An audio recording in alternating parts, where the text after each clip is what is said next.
Jérémie, chapitre 8.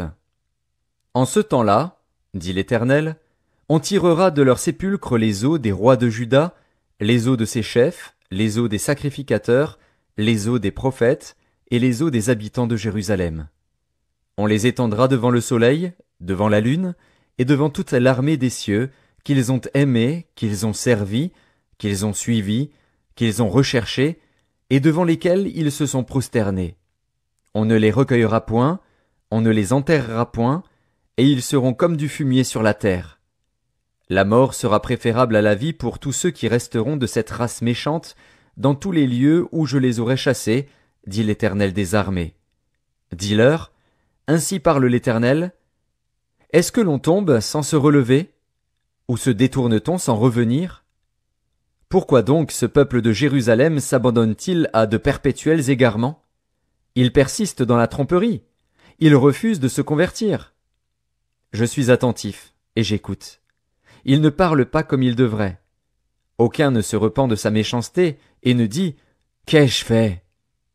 Tous reprennent leur course, comme un cheval qui s'élance au combat. Même la cigogne connaît dans les cieux sa saison. La tourterelle, l'hirondelle et la grue observent le temps de leur arrivée. Mais mon peuple ne connaît pas la loi de l'Éternel. Comment pouvez-vous dire « Nous sommes sages, la loi de l'Éternel est avec nous » C'est bien en vain que s'est mise à l'œuvre la plume mensongère des scribes. Les sages sont confondus, ils sont consternés, ils sont pris. Voici, ils ont méprisé la parole de l'Éternel, et quelle sagesse ont-ils? C'est pourquoi je donnerai leurs femmes à d'autres, et leurs champs à ceux qui les déposséderont. Car depuis le plus petit jusqu'au plus grand, tous sont avides de gain. Depuis le prophète jusqu'au sacrificateur, tous usent de tromperie. Ils pensent à la légère la plaie de la fille de mon peuple. Paix, paix, disent-ils, et il n'y a point de paix. Ils seront confus, car ils commettent des abominations. Ils ne rougissent pas, ils ne connaissent pas la honte.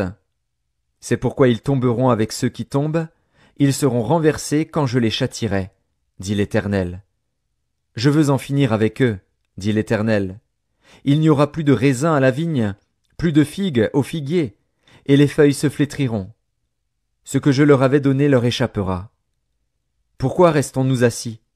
Rassemblez-vous, et allons dans les villes fortes, pour y périr. Car l'Éternel, notre Dieu, nous destine à la mort, il nous fait boire des eaux empoisonnées, parce que nous avons péché contre l'Éternel. Nous espérions la paix, et il n'arrive rien d'heureux. Un temps de guérison, et voici la terreur. Le hennissement de ces chevaux se fait entendre du côté de Dan, et au bruit de leur hennissement toute la terre tremble. Ils viennent, ils dévorent le pays et ceux qui le renferment, la ville et ceux qui l'habitent. Car j'envoie parmi vous des serpents, des basiliques, contre lesquels il n'y a point d'enchantement. Ils vous mordront, dit l'Éternel. Je voudrais soulager ma douleur. Mon cœur souffre au-dedans de moi. Voici les cris de la fille de mon peuple retentissent sur la terre lointaine. L'Éternel n'est-il plus à Sion? N'a-t-elle plus son roi au milieu d'elle? Pourquoi m'ont-ils irrité par leurs images taillées, par des idoles étrangères? La moisson est passée, l'été est fini, et nous ne sommes pas sauvés. Je suis brisé par la douleur de la fille de mon peuple, je suis dans la tristesse, l'épouvante me saisit. N'y a-t-il point de baume en Galaad? N'y a-t-il point de médecin? Pourquoi donc la guérison de la fille de mon peuple ne s'opère-t-elle pas?